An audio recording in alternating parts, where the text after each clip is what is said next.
FNR, Football Nation Radio. Butzianas, no call! Score! Salamini for Cole. Cole on the run. Shoots. 2-0. Lazanovsky with the free kick. Launches a rocket! Trimboli, what vision!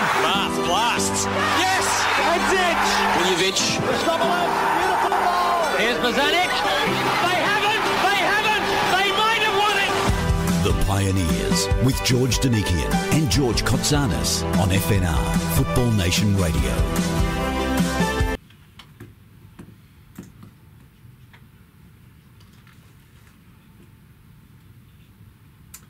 Yes, Thursdays, G1 and G2 back. And guess what? Guess what? I'm guessing. We talk about Vujovic in that opener.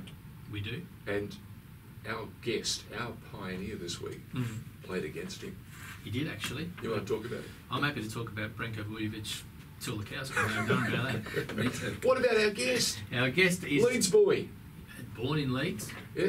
He's a local lad from there. So Michael did he Lynn. ever barrack for Leeds in his playing days? I would imagine that he would only have barrack. Bow your head when you mention that. Oh, right. Bow my head. And in those days when I was playing, I had long locks. Did our guest have long, flowing locks when he was playing? Curly, long locks, yes. Michael Lynn. Come on, let people in. We know he's here. It's Michael Lynn. Michael Lynn, welcome to the Pioneers. Thank you. Well, thank you. It's great to have you on board. This man here has been telling me that you have not only a fabulous career down under, but you came with a love for the game, you came with a special respect for the game, and that helped you years later when you went on to coach.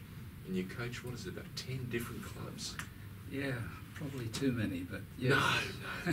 When you love the game and when you want to give something back, and as we found out last week with our pioneer, they build and they remember special moments and great relationships, and they're the things that add to the game. They make it an even greater game. Very true. Yeah. It's your memories, your players you played with, played against, players you coached. Well, we want you to take us right back to those early days. That's normally where G2 starts. Right. What were your first memories? I arrived just before Christmas 1970. Wow. And I signed for Wilhelmina in February 1971. This is Ringwood, Wilhelmina. Which was a powerhouse in those days, Well, was it?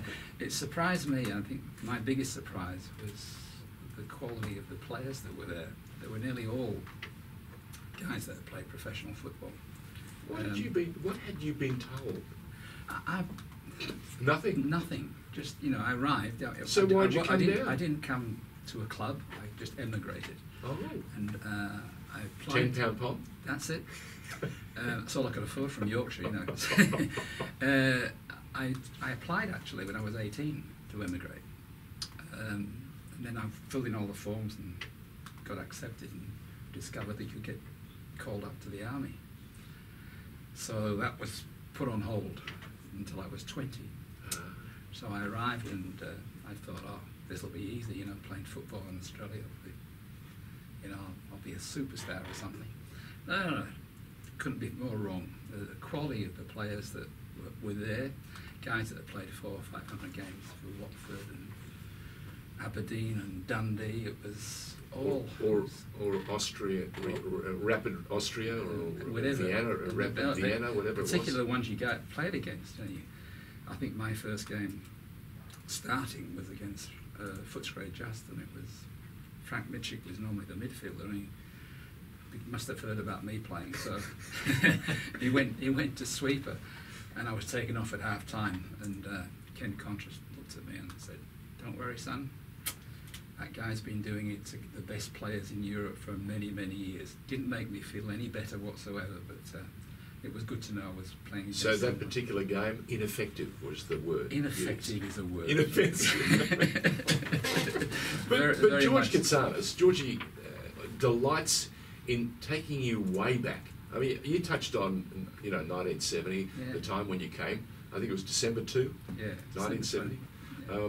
And it was an exciting time. But George always wants to go further back, way back. Oh, well. Can you remember that far back? Yeah, yes, Leeds, one of a large family. How many? 9 children. 9 children, yeah. See, no TV. No. Yeah, father came back from the war, but broken man in many ways, but he still had enough energy for another couple of children. So it was tough. What was your first football memory? Do you recall? Yeah, which will bring you into the main story. I was there for Bobby Collins' debut at Leeds United. Okay. The man that. Did you bow your head? Oh, well, not then because I knew who he was, but he was 5'3", and we were a struggling club and had been for many years. And he came and led the team to the promised land, and it was difficult in those days for me because I wanted to play football, but I also wanted to watch the rise and rise of a great team.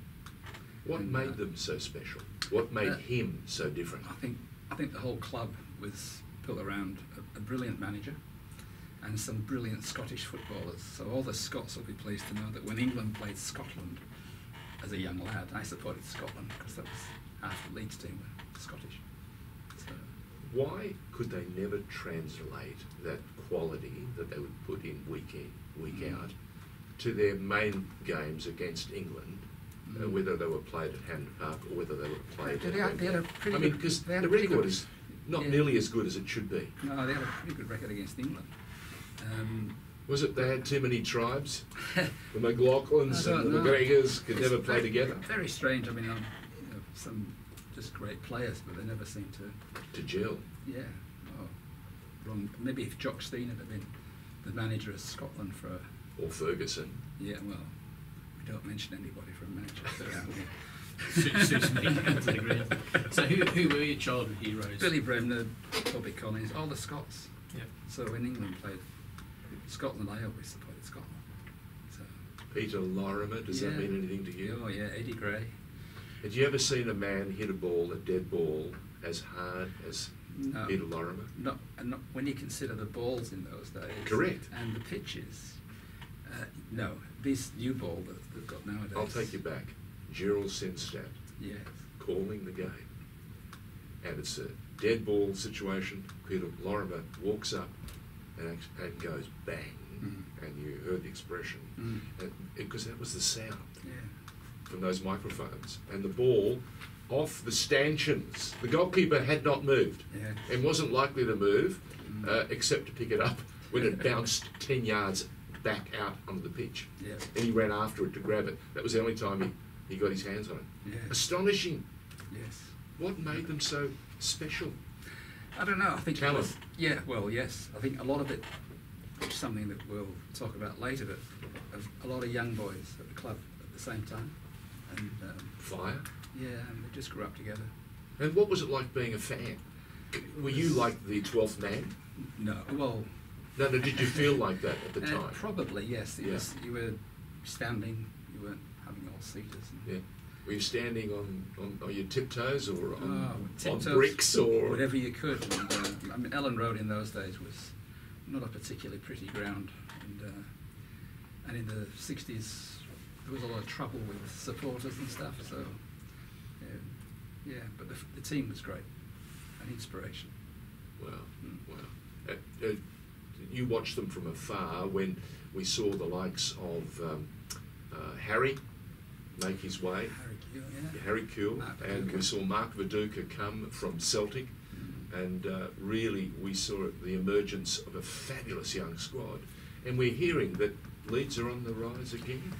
Yeah, well, I've had too many false dawns. I was going to say, don't go too early. I'm keeping quiet. Just to let you know, I got up at 5:30 this morning to watch them play Ipswich. And they beat Ipswich, didn't they, this morning, 2-0? Yeah. Was that right? Well, there you go. Yeah, well, I was up early too, George, Promise. watching Liverpool, but we won't mention that. Please. Now, about you as a kid, so obviously the influence was great. You were watching one of the best teams ever, and privileged to be that close and to see it, right? But as a youngster playing, what were you doing? Like, was it just a general thing through school and then you progressed that way? Yeah, there was 2 or 3 top amateur teams in Leeds. I played for one of them, Yorkshire Amateurs. Brian Dean went through there, Yep. several other players. And I was in the first team in the Yorkshire League when I was 17. But that was just when I was looking at emigrating. So, but I played a few times in the first team and back to the academy, or the youth team as they call them in those days. And I played centre forward and scored a few goals. Enjoyed doing so. It was good. Right. Now, you did make the move. You came to the great Ringwood Wilhelmina, and there was some great players there. Maybe some towards it was probably an ageing side, and then you Definitely. you were the younger baby in that. It was team. me and Davy Garthwaite. Yep. Were probably the youngest players. Davy was a year younger than me, and then Ollie arrived. Great Peter Ollerton. Yeah. But he was just an amazing player. So, but he was a year younger than me. But he'd been a professional at Blackpool, and that was the beginning of that. There was when I arrived, it was nearly all older pros, and then over those 2 or 3 years when I started, it then changed to the guys that were coming over the next crop of youngsters that were coming out from the UK, particularly like Chalky Adams, Chris Kent, those kind of people. Any Gary Coles in your Well, that was I was telling George. I went home in '73 for 6 months. So I'd heard when I went that the Big O had moved to Apia. Peter Ollerton. Yeah. Peter Ollerton. So I'm thinking, that's I might get more game time with Ollie gone. So I get back and they've signed some guy called Gary Cole. Yeah, he could. I think he could play a bit. He could have been, couldn't he? About 29 weeks ago, I think he sat in that chair that you're in at the moment, and he was, took us on a journey. We loved it. I arrived back from the UK that year, and it was to the score of Ringwood City Wilhelmina 7, South Melbourne Hellas 7. Wow. And 14 goal Gary thriller. Cole got 3 of them. Probably could have scored 10, and he was. I went, who the heck? Shouldn't say that, should I? He was just a freak. Who the heck was that? That was it. That was Yeah, a much that was better, the word much you were better looking word for. I was looking for. Young, strapping 17-year-old. Oh, it was unreal. He's been great for the game. He continues to be great for the game. But he's just frightened people to death. He did. He had a fabulous energy, didn't he? And he Strong. was quick. Yeah. Oh, Yeah. He was The only criticism I keep hearing is he couldn't hit the ball. we used to say that. But, so we used to be funny. Like when we played Hellas, Stevie Walker and Arthur Xantopoulos. So Arthur Xantopoulos, the little one, would mark Gary, and Stevie Walker would mark me. There you go. And but it was nothing to do with a word about me. But it was. You mentioned some fantastic contests. What was it like playing in front of those crowds? Well, it was amazing. I'd never played in front of crowds like that, and playing amateur. So it was. I remember my first game at Middle Park against Hellas. Did you learn any Greek? I shouldn't say this, but there was a few swear words going around that I picked up over the years. Yeah, but no, I remember none of them was, will see the no, time of day no, on this I radio just station. remember the first time Ulysses Kokinos Yes. caught the ball and the whole place Lit up. ballistic. Like, Jesus. Well, it's like going to church. Yeah. I don't know if George Katsanis felt it as much as I certainly did. But in my early days, I grew up in Sydney, and Wentworth Park was the home of Panhellenic before it was Sydney Olympic, and the game every Sunday was like going to church. Yeah. And they were there to bless. They were there to offer as parishioners their money, and they would come around. The club officials would come around with a sheet, and they would drop money in to reward the players for an outstanding performance at the end of the game. Yeah, well, he was... Was there some of that going on? Well, not at my club. But probably, definitely at that one. Yeah, the money that was being splashed around at South Melbourne is legendary. Then, clearly not now. Was that another program? Sorry, I couldn't help myself. No, it's a very good The idea. Heidelberg supporter in me just couldn't help that. Oh, yes, of course. Yeah, anyway, while you were there, I mean, you got to play against the great teams and the crowds, and probably get a chance to play away from Jubilee Park, which wasn't the greatest pitch to play on. Let's be fair. So the middle parks and the Olympic parks would have been a dream to go to. Even Schindler would have been a dream compared to... Olympic Park was the best. Great surface. And Middle Park. Great surface. Yeah.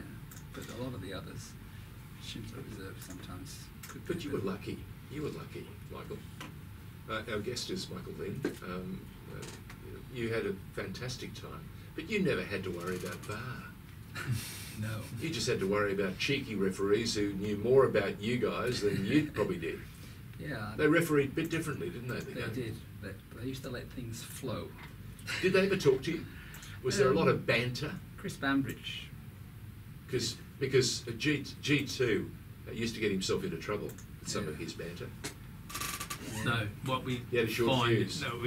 whether you've got a short fuse or not, you should be able to talk to the referee in some form of capacity. And Chris was probably the best at it because his man management skills were superior to most of the referees.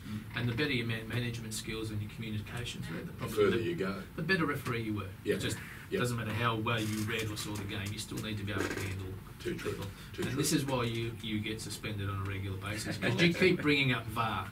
Oh, I've sorry. mentioned to you, do not mention those three letters on this program because it won't go down as a No, pioneer. but I like to hear what our pioneers think of that sort of intrusion. And this is radio, and his head nearly shook off from shaking his head no. So, But it's here to stay. That's the trouble. no, it's not here to stay. It's going to go, Right. Georgie. Okay. You're going to lose. You and Sylvester What you think? Stallone. You think it's me promoting the game? You and here? Sylvester Stallone's army are going to lose on this Right, one. okay. All right.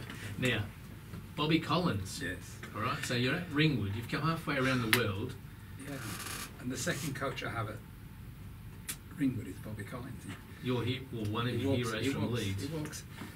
Van Boken, the owner of the club, owner of the Adidas franchise, so we all had to wear Adidas boots. Said we've got a new British coach coming in, and so we're all waiting around. In comes Bobby Collins, carrying his Leeds United bag, smoking a cigar, as you did in those days.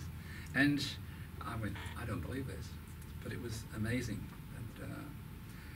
And I was in the squad, but still struggling to get regular game time because of Ollie and the others. They were such a good side. But I did. My first goal for Ringwood Wilhelmina was against Hungary at Middle Park. Melbourne Heart, yeah. From a pass from Bobby Collins. He was 21 years of old. He knocked it across the area and a half, followed it to the top corner of the net. And I'll never forget that. It was like an extraordinary. I've come to Australia and I'm playing Serendipity. and I'm playing with Bobby Collins. Yeah. And yeah, he had a big influence on you. Well, he had an influence because, to be honest, he scared me to death. I wanted you to tell us that. Well, very few players get to play with their heroes. No, they don't. But he scared me.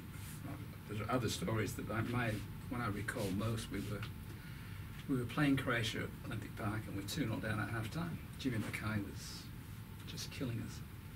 And needless to say, I always sat next to Bobby wherever he was. Like a little lost lamb, following wherever he was. The umbilical cord. So he turns around to me and he says, "Who's the number 10? And I said, "Oh, that's Jimmy Mackay, plays for Australia, Scottish lad." He's a brilliant player.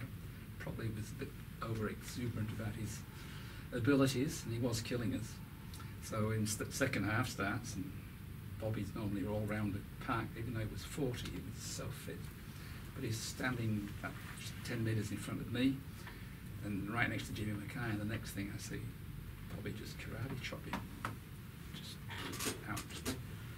And he was carried off with Jimmy, and I was just stunned, didn't know what to say, didn't know what to do. And referee never saw it, the linesman never saw it. So we carried on and we got 2 goals back and we drew 2-2, which, welcome to the world of the Bobby Collins mantra. Brutal. Win at all costs. or, Yeah.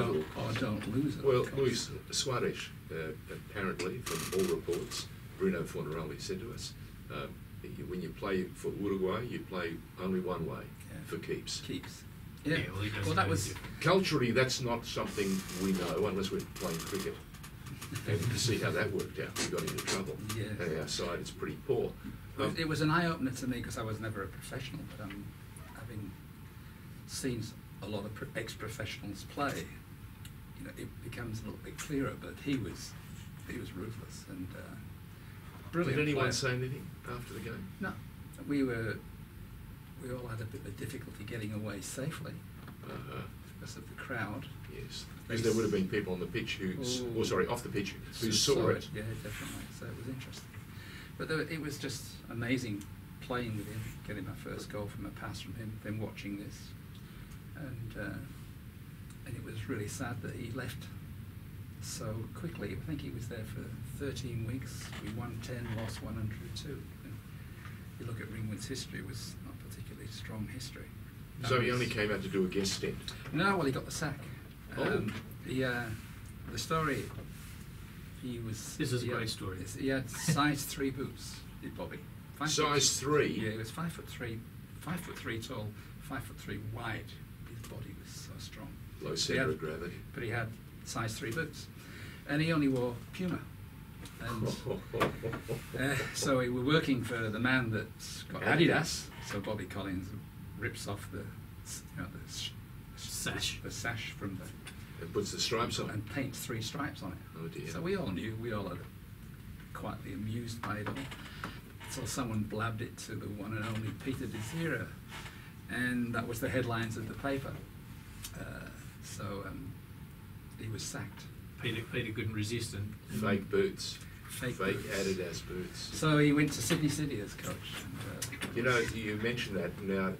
I remember that story, and I know Peter Desira, yeah. or knew Peter. Mm. Yes, wow. Mm. Now that takes on some serious different. Yeah. Okay. Slightly different take on that story. There were some other memorable people in your time at Ringwood, and we don't want to go miss Chris Kent, Chalky. Well, Chalky, it was, as I said... Was it Chalky or was it Clark Kent, Superman? Chris Kent and Chalky Adams. Yeah, it was, yeah. Well, there was, as I said, the beginning of it was what I call very experienced players, and then in 73, 74, it started to change. Younger ex-pros coming out. Chalky was one of them, arrived as an 18-year-old. I just couldn't believe his confidence. It was not arrogant, he was just incredibly confident in his ability, and I was staggered to see an 18-year-old start immediately and dominate a game. He started off in midfield, and then he went to full-back, and then in later years he became sweeper. But he could play anywhere, but his reading of the game, he wasn't the quickest player. It probably was one of the reasons. But I bet he was instinctive. He was totally instinctive, and he was smart, and that gives you more time. He just could pick the right pass, pick where the opponent was going. Things you can't teach. You know, you just had it. You got to feel it. And for a defender, he wasn't overly big in stature. No, he wasn't quick either. But if you read the play, George, he was. You know that the winger's going to go round you 4 times before he crosses. Yeah. That's a big insight. Yeah, well, I it was Chalky. I wouldn't have gone around Chalky 4 times. No. I wouldn't have risked it the second time. No, there was broken leg. Yeah, and there was Chris Kent who had a magnificent left foot that could cross a ball, and Gary Cole. It was a real privilege to play with him at the beginning of his career. He went on to greatness with Heidelberg and Australia. But so he grew into the role. He grew into his stature. oh, he was a fabulous. He was always a great bloke. Full stop. Yep. But he was a great player, and it was a real privilege. I mean, he was much younger than I was, but he was just really top player. And there was other good lads. Bobby Smith, Brian Tom came out with a guy that was his mate, Rob McGinn, and Rob McGinn turned to be a gem. He went and played for Sydney City or Apia, I can't remember which, and he made the standby list for the '74 World Cup, and so did Mike Pye, who was right back. And then he went on to South Melbourne. Yeah, Mike and I were. Yeah, Mike Pye and I were the only British non-ex-professionals at the club. We used to call ourselves pub players, and we used to wind them up saying, "You're not as good as the pub in back home," knowing full well that wasn't true. But we got a few wind-ups. But some really good players, and the players I played against were all, there was some amazing, like Branko Bulovic. Branko Bulovic was just the best forward I ever played against. He had everything. Why? Well, he had everything. He was tall, and he used to play left wing, but he had a good left foot, great right foot, could head a ball. I always wondered why he never played centre forward, because he was lightning quick. But he tended to play left side, and he was just a real sensational player. Tommy Cumming, another one. Then you had that Hellers, you had Jimmy Armstrong and Ulysses, and so many good players. Frank Mitchell. Jimmy Armstrong started his career as a fullback. He did. Ended up as a striker. The best ever in the goal scoring records. And a great bloke. He was just a fabulous player, and it was a real, Jimmy Mackay, playing against Jimmy Mackay. I had a season playing against Billy Wilkinson when he came out for George Cross. Yep. He was an ex-pro in Hull City, and there were some amazing players that were around. So you said Branko was the best forward, and Best Tommy forward. was maybe just seconding, which is fair to both of those. They're both outstanding Both players. were lethal. But And Johnny Garden was, to me, the best. 7:30, just for those who've got the Johnny Gardner sweep. Johnny Gardner gets mentioned every week. Johnny Gardner was an absolute fabulous player. I mean, the best performance I've ever seen by a player in this country was watching Johnny play for Victoria against the New York Cosmos. I was in the crowd. And I remember at the end of the game, Franz Beckenbauer ran from one end of the field to the other to shake his hand, because he deserved it. It was absolutely, if it was a 10 out of 10, I would have given it that particular day. It was just a pleasure. Danny Ward gave you a couple of nicknames, didn't he, in the days? Yeah. More than a couple, I would imagine. Yeah. What do you call you, Lionel Richie? Yeah. And he gave you a drawing or something? He a drew portrait? a caricature of me looking like, with dark skin. And So Lionel Lynn. Lionel Lynn. So. Fantastic. On your Wardy? Yeah. Oh, he was just probably paying me back, because the year I coached him at Melbourne, Hungary, he won the top goal scorer by 1,000,000 miles. He was a special player, wasn't he? People don't realise just how He was a great special player. he was. But he also won the Had a character. Definitely. But he also won easily the points for the Player of the Year. Is that right? But he got sent off.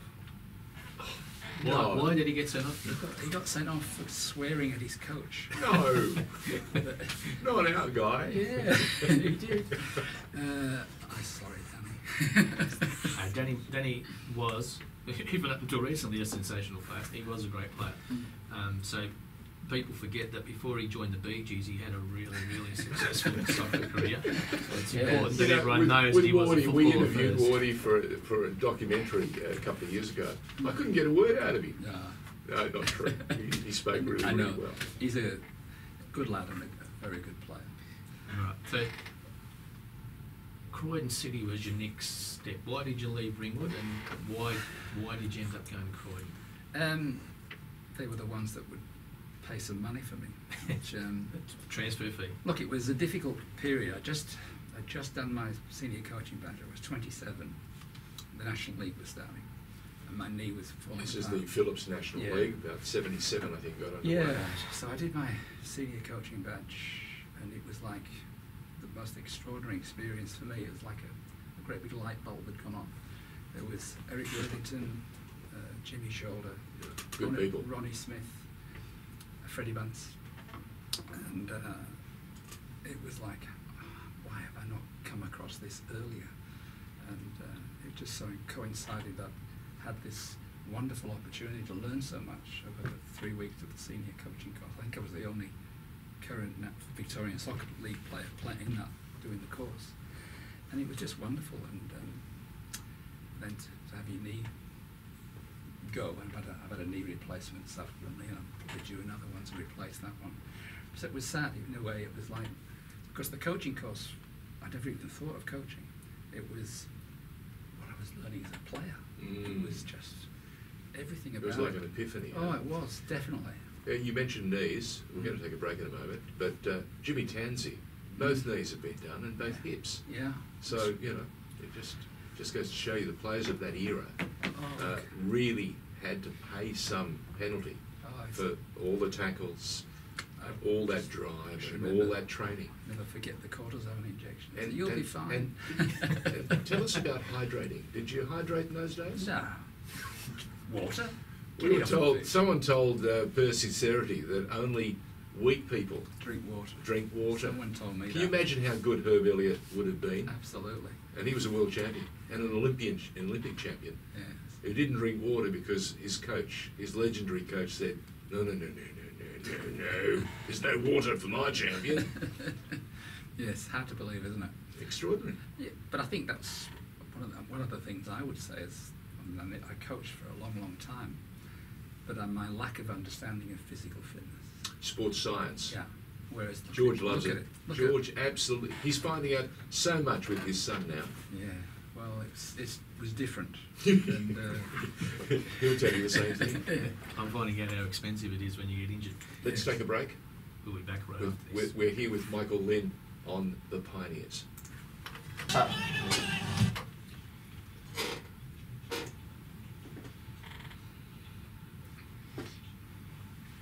Welcome back to the Pioneers on a Thursday night with G1 and G2 and our special guest Michael Lynn.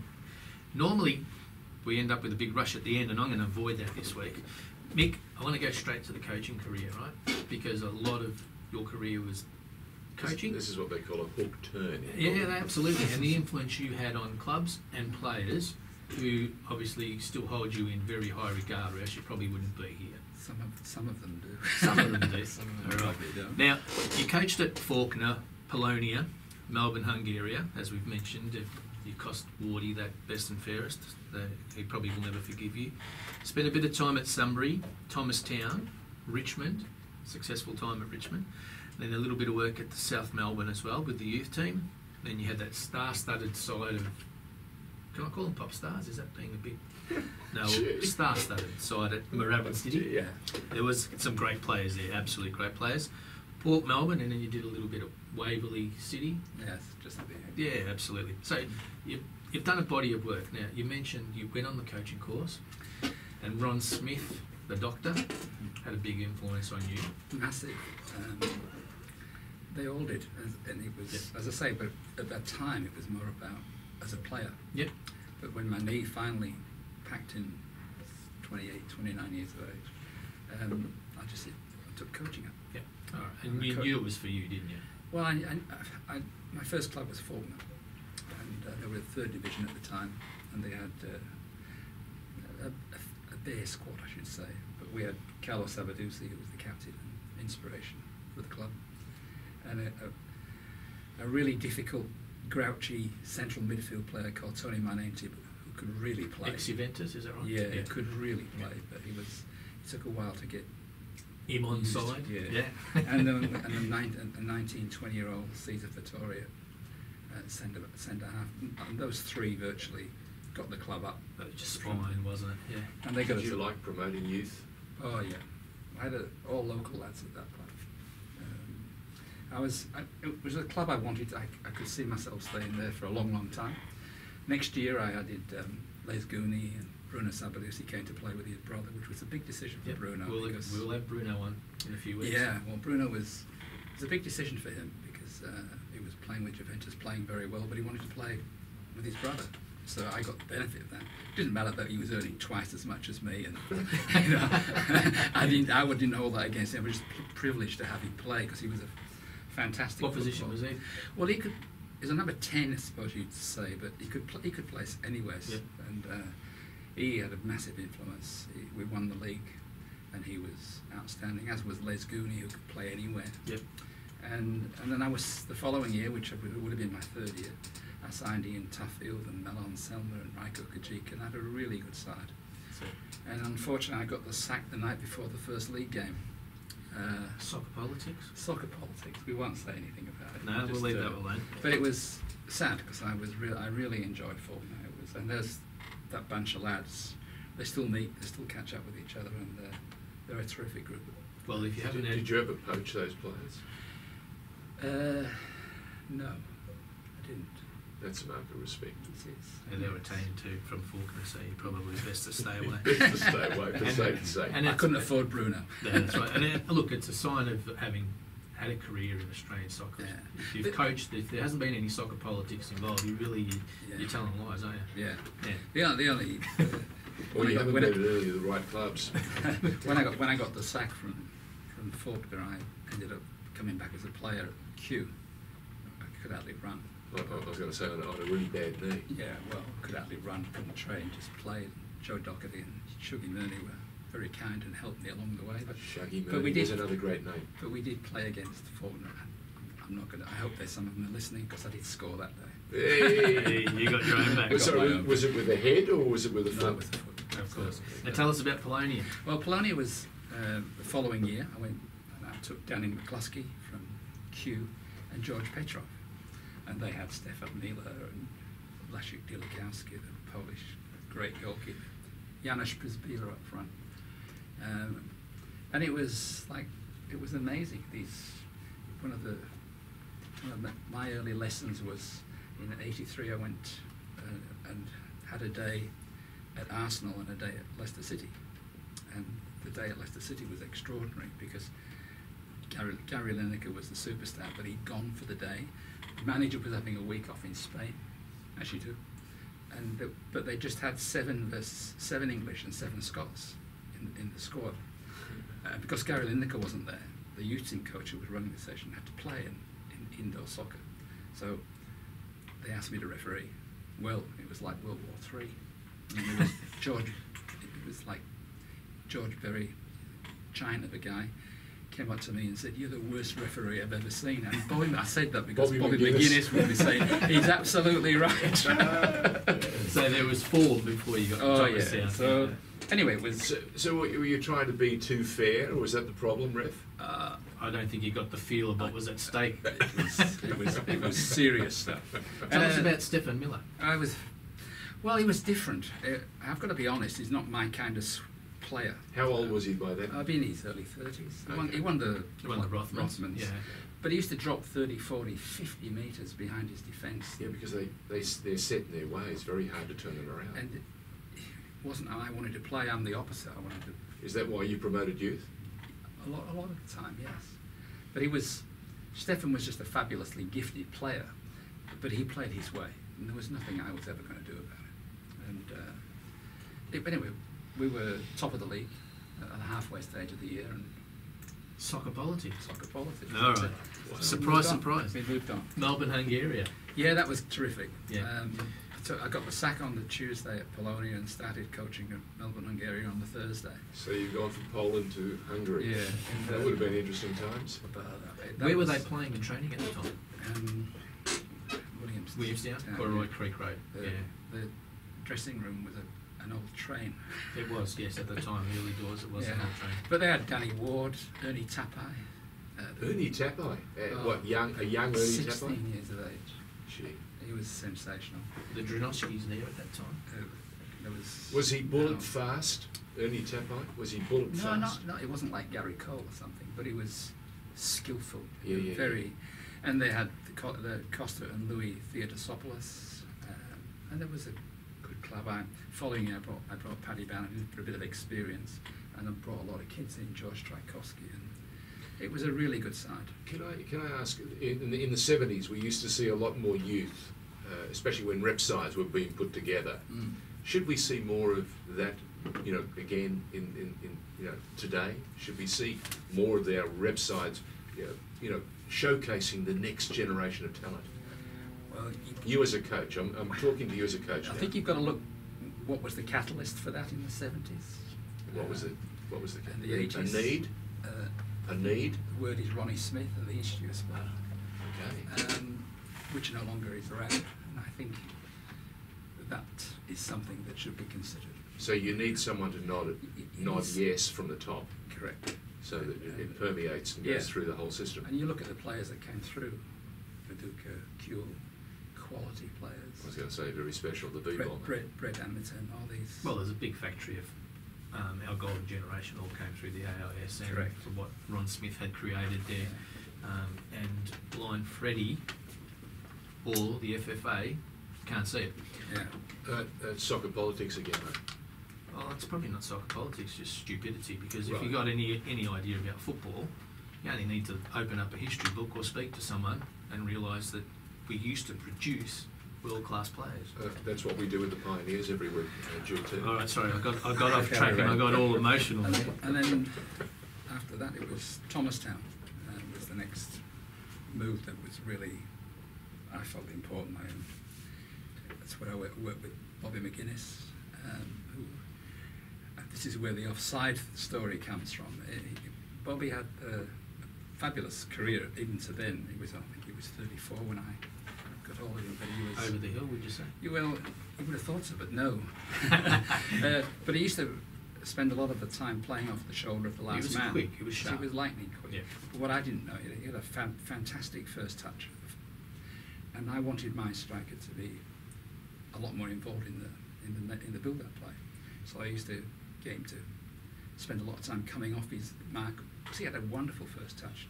Kill it, bring other players into the game, then get on the end of things as the move went on.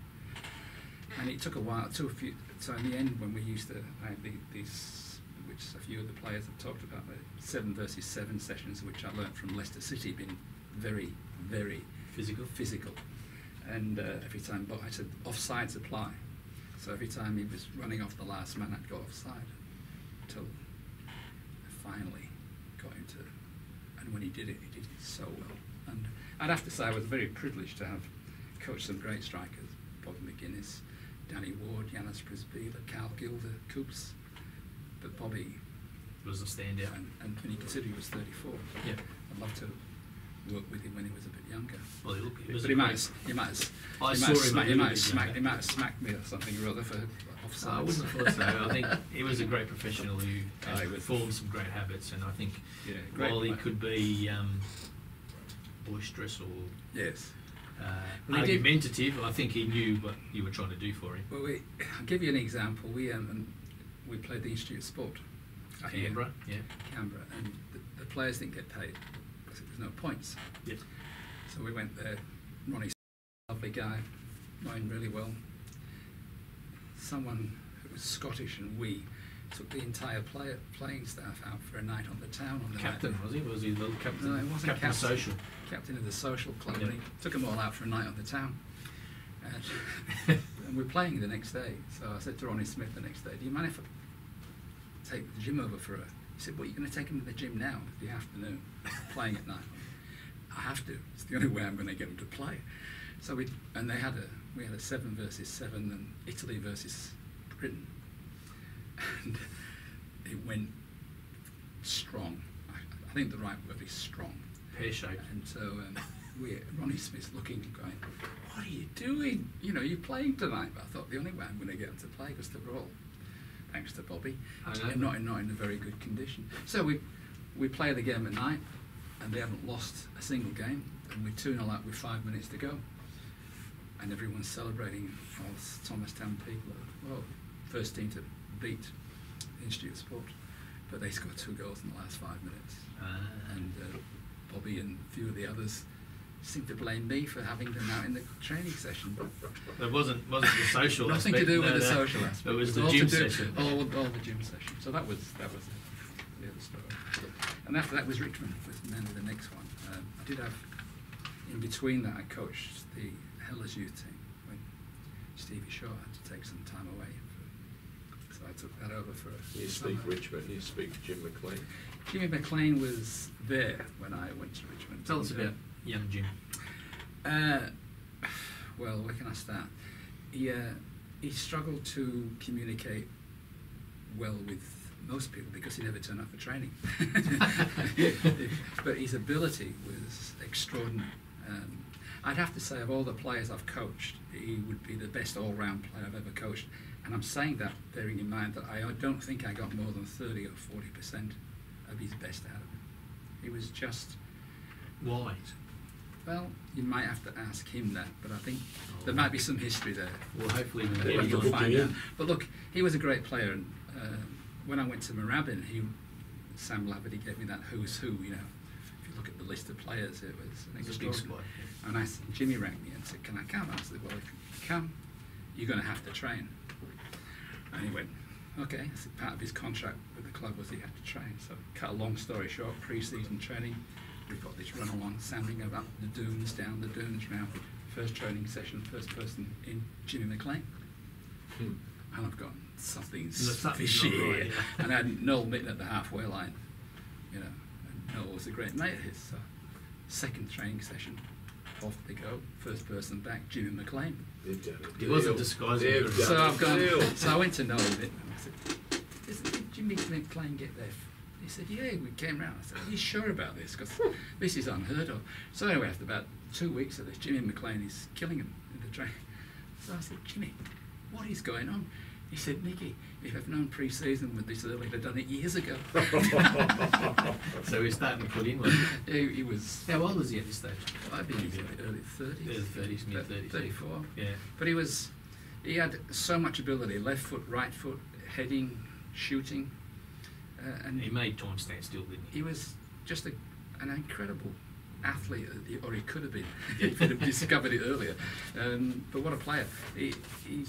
And I truly believe there was so much more that he could have given. Who was the best goalkeeper you coached? A guy called Robbie Madger. I took him to Richmond. I was coaching Sunbury. He was playing for Danny Ward Wardy. And at Sunbury, we battered them. We absolutely battered them and lost 5-1.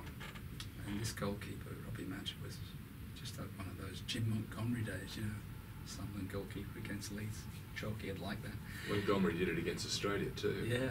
Anyway, this goalkeeper, Robbie Madger, had an absolute blinder. So when I went to Richmond, I did, because it's a German club, and I said to Helmut, the owner, "I've got a German goalkeeper I'd like him to sign."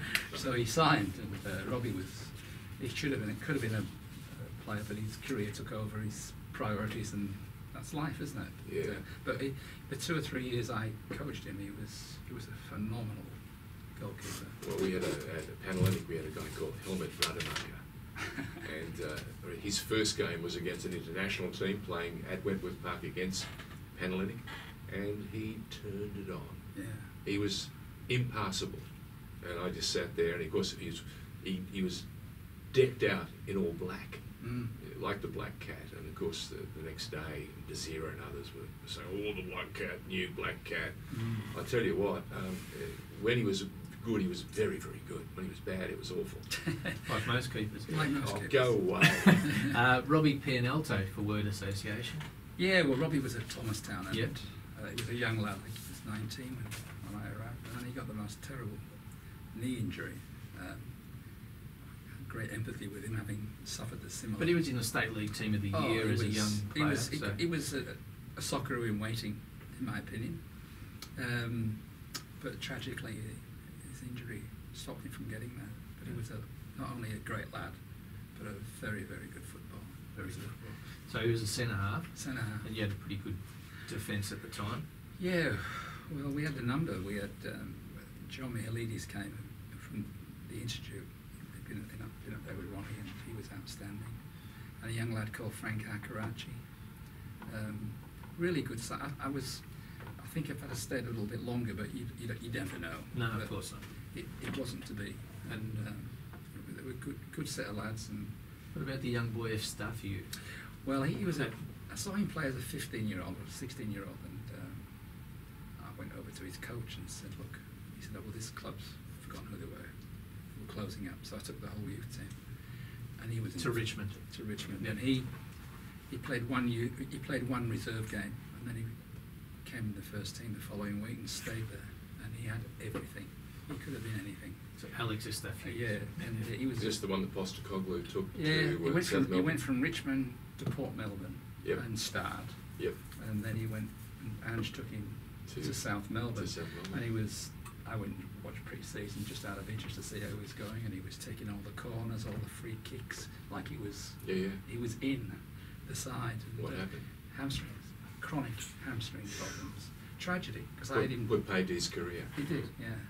He was just an extraordinary young lad. If He won the sports best and fairest at Richmond in the same team as Chalky Adams and Jimmy McLean as a 17-year-old. If sports science had been around, could we have saved him? Possibly. You hope. Well, yes. If he was full time, definitely. That's the other thing. We keep forgetting that they weren't full-time No. footballers. That they had careers, they had jobs, and it was a constant battle. Yeah, It's like a tennis match. You're hitting the ball this way. Well, I see. Backwards and And forwards. your lack of knowledge of, certainly in my case, sports science. Yeah, hydration. Hydration. Yeah, drink water. Drink some water, lad. Yes. Yeah, you played. Mhm. You had a good career. You coached, you had a sensational coaching career. You also dabbled in the media. I did. In more than one capacity. You wrote for the Soccer Action. Yes. Right.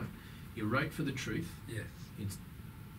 Did you actually write for the Truth, or did you speak it down the phone? Speak it down the phone to Freddie. To Freddie Villiers? Yes. I want to hear about his early days, maybe at Melbourne Heart. Were you part of that? I was part of the group that was looking to form the club, and it was under Peter Sidwell?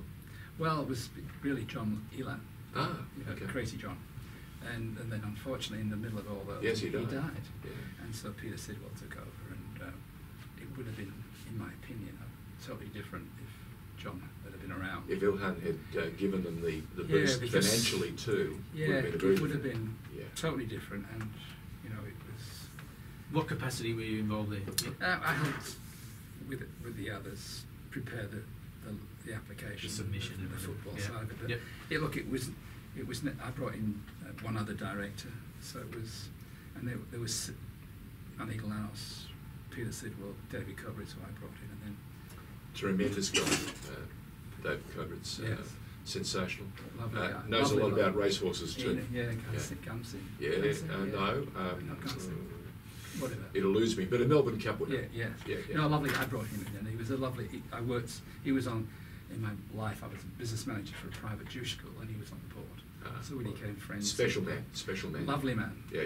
He's made a great contribution to the game and to the city. As our guest tonight, Michael, you've made a great contribution to the game. Like I said, in many facets, including now this, as we mentioned, with Melbourne Heart. Now, before time totally runs out, and we've probably not covered everything as I promised you we wouldn't. But is there anyone you want to mention or thank before we close off the evening? What, football-wise? No, I think the only thing at all. No, well, the only thing I could like to say is that a guy called Freddie Bunce, who was at Ringwood when I arrived, was just a fabulous bloke for me. I was 21, didn't drive because I didn't have a license. So Freddie would pick me up from the station, drop me at the station. He was the one that encouraged me to start coaching, because I worked a lot with, because I wasn't a superstar first team player. I ended up working a lot with the kids, and so it was. Freddie died at 53 years of age, tragically, and the guy was lovely. He was just a lovely man. Big thanks to him. Well, Michael Lynn, thank you very much for joining us on the Pioneers. Thank you. And to Danny Ward, thank you for the insight, mate. Sensational. Well done. Yes, thank you. FNR, Football Nation Radio. Luciano's, no call! Score! Salamini for Cole. Cole on the run. Shoots. 2-0. Lazanovsky with the free kick. Launches a rocket! Trimboli, what vision! Blasts. Yes! That's it! Miljevic. Beautiful ball! Here's Bozanic. They might have won it! The Pioneers with George Donikian and George Kotzanis on FNR, Football Nation Radio.